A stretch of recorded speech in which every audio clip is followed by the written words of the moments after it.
Assalamualaikum warahmatullahi wabarakatuh. Innal hamdalillahi nahmaduhu wa nasta'inuhu wa nastaghfiruhu wa na'udzu billahi min shururi anfusina wa min sayyiati a'malina. May yahdihillahu fala mudhillalah wa may yudlil fala hadiyalah. Wassalatu wassalamu ala Rasulillahi wa ala alihi wa sahbihi ajmain. Amma ba'du.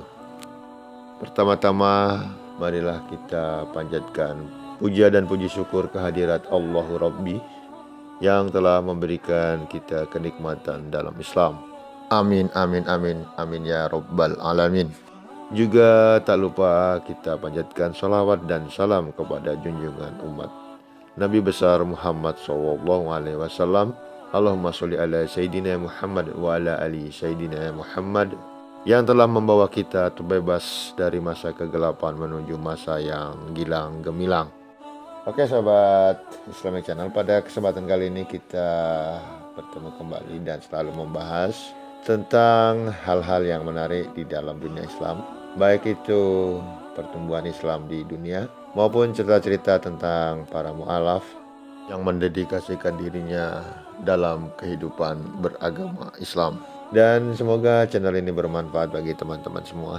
Terima kasih. Wassalamualaikum warahmatullahi wabarakatuh.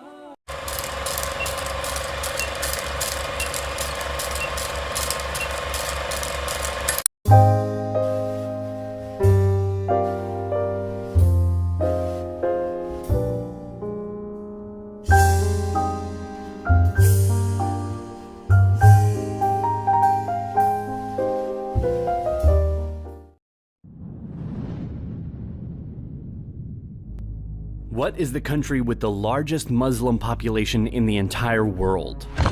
Saudi Arabia, Pakistan, Egypt, or Nigeria? Well, none of them. The correct answer is Indonesia.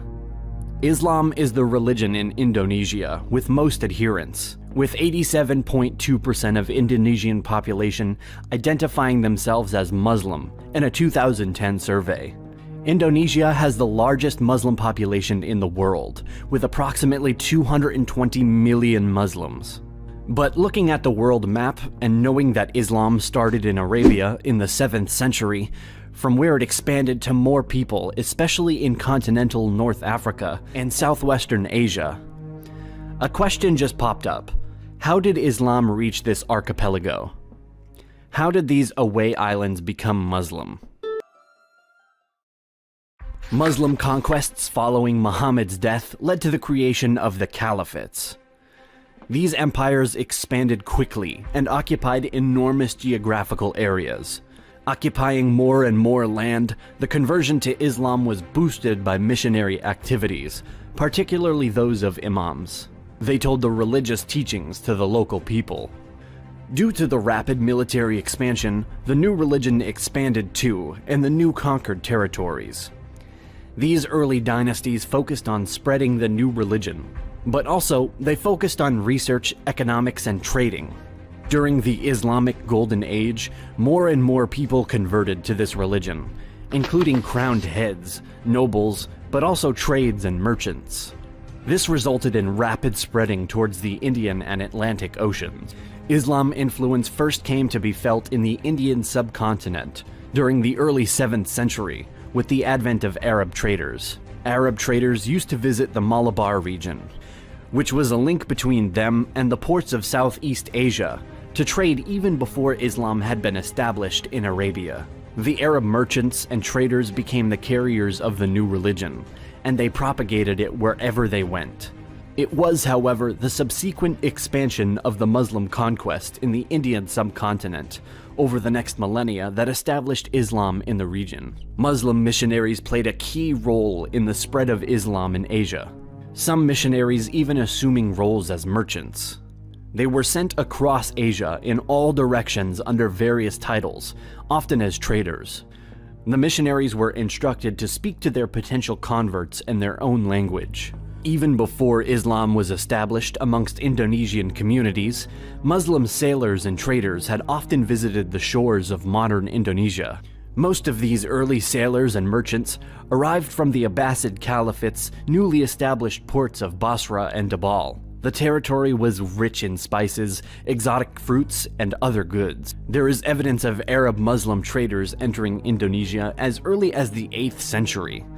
But it was not until the 12th or 13th century that the spread of Islam started, then expanded even more due to the adoption by the local rulers and elites. The missionaries came from many territories and regions. Some came here from India, and later from the southern Arabian Peninsula. It is believed that around the 13th century, the religion began to emerge on the northern coast of Sumatra. After this, Islam was further spread by Sufi orders, and finally consolidated by the expansion of the territories of converted rulers and their communities. Not knowing a certain date when the conversion started, and having no clear indication of when Islam first came to the region, we may consider the start around 11th or 12th centuries. The first Muslim gravestone markings date to 1082.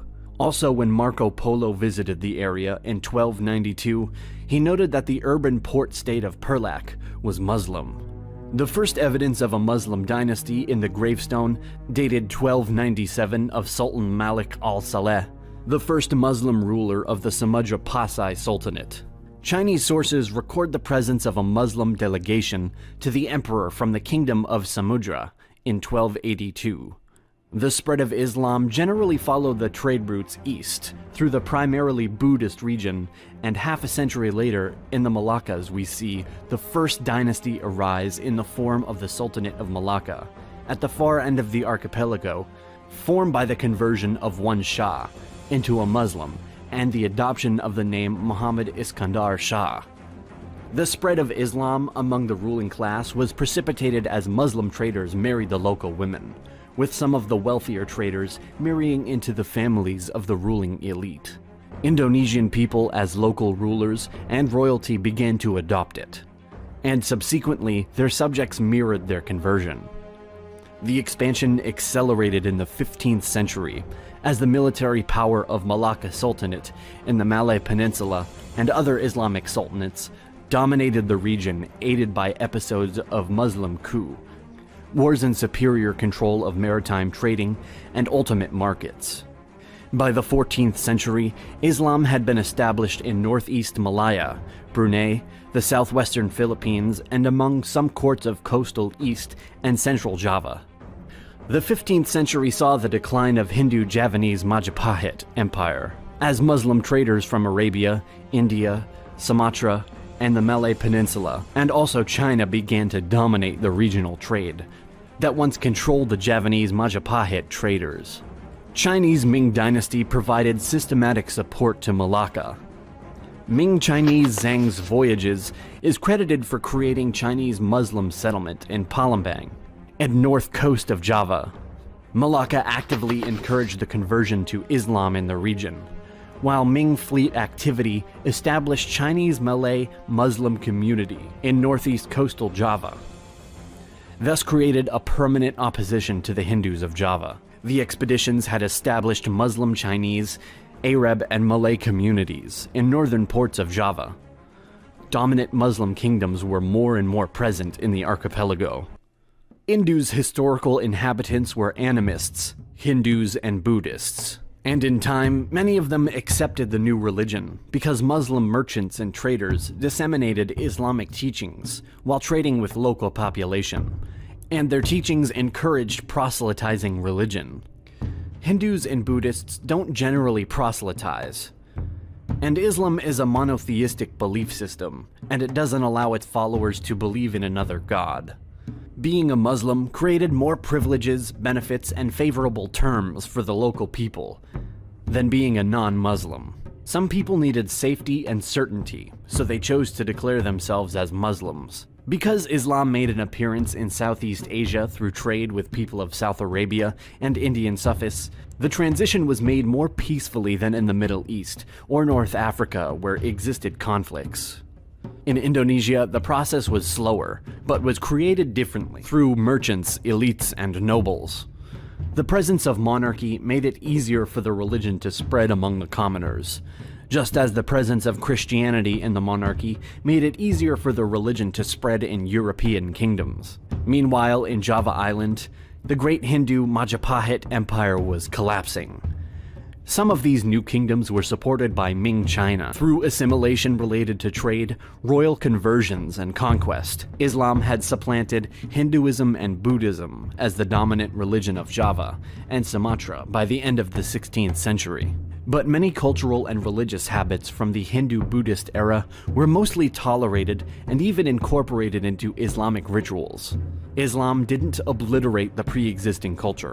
Rather, it incorporated and embedded the local customs and non-Islamic elements among rules.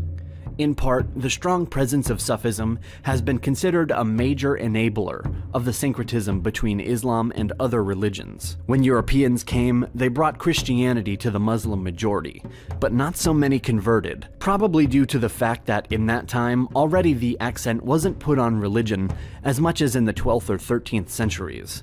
But this is another discussion.